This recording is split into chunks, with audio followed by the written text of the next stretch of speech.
Praise lord. ప్రభువైన యేసు నామములో అందరికీ వందనములు. ఈ దినం దేవుని వాక్యంలో నుంచి ద్వితీయోపదేశకాండం 10వ అధ్యాయము 21వ వచనం. ఆయనే కీర్తనీయుడు, నీ కన్నులారా చూచుచుండగా భీకరమైన ఆ గొప్ప కార్యములను నీ కొరకు చేసిన దేవుడు ఈయనే.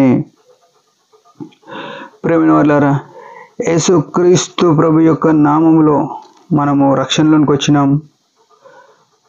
ఆ రక్షణలోనికి వచ్చి ఆ రక్షణను కొనసాగిస్తున్న మనము ఆయన శిలువ దృశ్యాన్ని మనం ఎప్పుడు గుర్తుపెట్టుకోవాలి.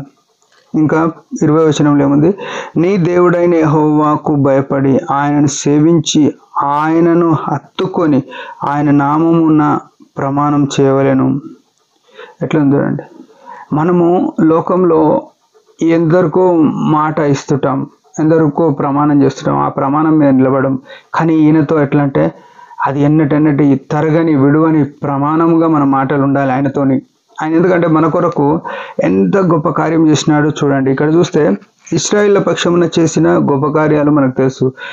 ఐగుప్తీయుల ఎదుట 10 సూచక్రియలు చేస్తూ వచ్చినాడు. ఆ తర్వాత 10 సూచక్రియల ఐగుప్తులు జరిగిన తర్వాత వారిని బయటకు తీసుకొని వచ్చినాడు. రాగానే ఎర్ర సముద్రం వచ్చింది, ఎర్ర సముద్రం పాయలు చేసిన. ఎరికో గోడలు వచ్చినాయి, ఎరికో గోడలు కూలినాయి. వారికి ఆకలి అయినప్పుడు మన్నా కురిసింది, దాహమైనప్పుడు నీళ్లు పారినాయి. పగలు మేఘము వారికి నీడనిస్తూ వచ్చింది, రాత్రి వారికి చలి లేకుండా వేడినిస్తూ వచ్చింది. అగ్నిస్తంభం, మేఘస్తంభం వారి మీదకి ఎన్నడూ పోలేదు.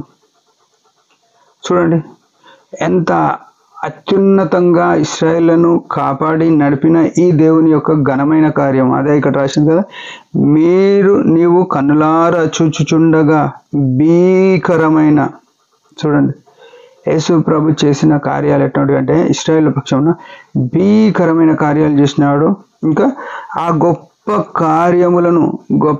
కార్యాలవి అవి ఏం చేసినాడంట, నీ కొరకు చేసిన నీ దేవుడు ఈయనే.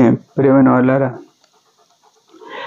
యేసు ప్రభు చేసిన ప్రతి గొప్ప కార్యం వెనుక పనికి మాలిన దౌర్భాగ్యత, వ్యర్థత, ఏమిటికి ఎన్నికలేని మనము ఆయన చేసిన కార్యానికి మూలం ఏంటంటే మనమే.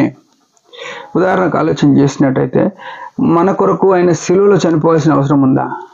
ఆయన సృష్టికర్త, సంపన్న తేజస్సులో కోట్ల దూతలతో నిరంతరము ఆరాధింపబడే ఆ దేవుడు ఫిలిప్పీ 2:6 నుంచి రాయబడిన మాటల ప్రకారం చూస్తే మనుషుల పోలిక, దాసుని స్వరూపము, రిక్తుడు, ఆ శిలువ మరణం పొందేంత ఎట్లా తగ్గించుకున్నాడు చూడండి. అంటే అదంతా ఆయన గొప్పతనం. మన కొరకు ఇశ్రాయేలీల కంటే మనల్ని ఎక్కువగా ఎంచి, ఇశ్రాయేలీలకు మేఘం ఉన్నాడు, వారిని 10 ఆశ్చర్యకార్యాలు చేసినాడు. కానీ మన కొరకు ఆ మహిమను వదులుకొని దిగి వచ్చినాడు. నరరూపిగా వచ్చి లోకంలో శిలువ మరణం పొంది మనకు రావాల్సిన శిక్ష, ఆ శిలువ మీద శాపగ్రాహిగా వేలాడాల్సిన మన శిక్ష యావత్తు ఆయన భరించి మనల్ని ఏం చేసినాడు అంటే ఈనాడు స్వతంత్రులుగా చేసినాడు. మనం ఒకనాడు పాపానికి దాసులంగా ఉన్నాము, బానిసలుగా ఉన్నాము, అమ్మబడి ఉన్నాము. మనల్ని ఈరోజు ఏం చేసినా అంటే తన కుమారులుగా, తన కుమార్తెలుగా, రాజులుగా, యాజకులుగా, స్వతంత్రులుగా చేసినాడు. ఎంత ఉన్నతమైన స్థాయిలోనికి దేవుడు నడిపించాడు.